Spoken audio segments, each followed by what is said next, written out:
ceritain pengalaman kamu sebagai anak rantau yang kebingungan dalam menghadapi perbedaan bahasa. Boleh banget nih. Jadi cerita awal aku datang ke Jember, itu tuh aku mengira bahwa Jember di sini tuh, maksudnya Jawa di Jember ini tuh sama kayak Jawa yang di Jawa Tengah. Karena sebelumnya memang aku belum pernah ke Jawa Timur, aku cuma baru pernah ke Jawa Tengah. Terus kayak ketika aku datang ke Jember di sini nih, aku menghadapi kebingungan perbedaan bahasa. Jadi aku baru pertama kali mendengar kalau di sini tuh Jawanya dicampur sama Madura. Jadi mereka tuh kayak ada bahasa sendiri gitu loh. Jadi aku bingungnya tuh di situ. Bahkan kayak aku tidak bisa Membedakan. Iya, aku kayak nggak bisa bedain ini tuh bahasa Jawa atau bahasa Madura atau bahasa Jember gitu. Aku nggak tahu gitu sih, kebingungannya di situ. Gitu. Terus gimana caranya kamu mengatasi kebingungan dalam memahami bahasa atau logat yang berbeda gitu ya? Jadi cara aku mengatasinya tuh yang pertama, aku pasti nanya ke teman aku dulu. Kayak ini tuh maksudnya apa sih? Pasti selalu aku tanya ke teman aku dan aku nggak pernah diem. Soalnya kalau aku diem aku akan bingung sendiri gitu kan. Jadi solusinya ya aku cuma nanya ke teman aku.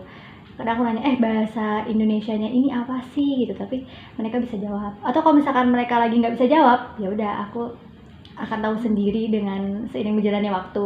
gitu. Terus apakah kamu merasakan adanya nilai toleransi seperti saling menghargai selama proses adaptasi bahasa di sini? Aku ngerasa toleransi dan saling menghargai itu benar-benar ada banget ya. Kayak aku ngerasa teman-teman di sekitar aku sangat suportif.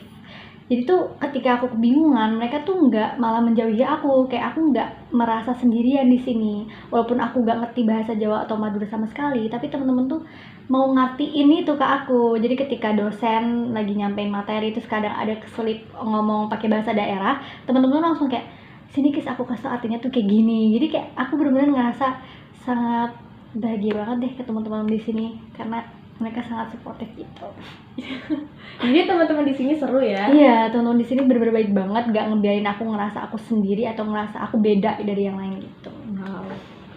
Terus apa sih peran dukungan sosial seperti keluarga, teman dalam menjaga kesehatan mental kamu selama kamu menghadapi perbedaan bahasa di sini? Jadi kalau peran orang tua dan teman itu bagi aku benar-benar sangat, perannya tuh penting banget gitu ya, dan mereka berperan penuh. Jadi ketika aku ada suatu permasalahan pasti aku menceritakan itu ke mereka. Jadi kayak terutama ke orang tua ya, aku ceritain ke orang tua di sini aku menghadapi apa aja, dan orang tua tuh pasti mendengarkan dengan baik. Dan ketika aku ada permasalahan ketika aku bingung tadi bahasa di sini tuh kan nyampur-nyampur ya, jadi aku bingung, aku nanya ke temen dan temen tuh langsung ngasih jalan keluar gitu, langsung ngasih tahu kalau ini tuh kayak gini gitu. Jadi itu sangat suportif dan aku alhamdulillah selama di sini tidak mengalami permasalahan yang gimana sih dalam beradaptasi.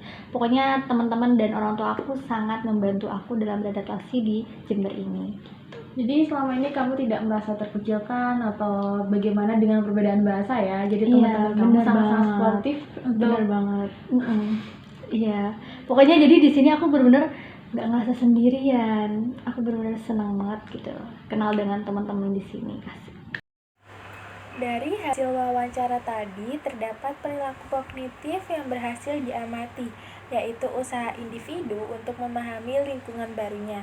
Ia aktif bertanya ketika menemui kesulitan dalam memahami bahasa daerah, yaitu bahasa Jawa dan Madura yang digunakan di Jember.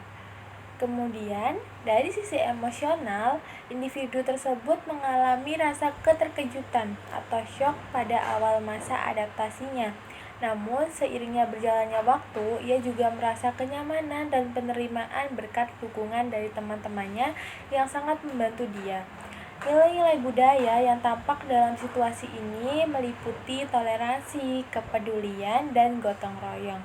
Di budaya Jawa dan Madura sangat menjunjung tinggi kekeluargaan serta saling membantu. Hal ini tercermin dalam sikap teman-temannya yang menunjukkan nilai tepo seliro atau saling menghormati dan memahami perbedaan, serta rukun, yaitu menjaga keharmonisan sosial. Perbedaan bahasa memang dapat menimbulkan stres, kebingungan, dan rasa keterasingan yang pada akhirnya beresiko menurunkan kesehatan mental.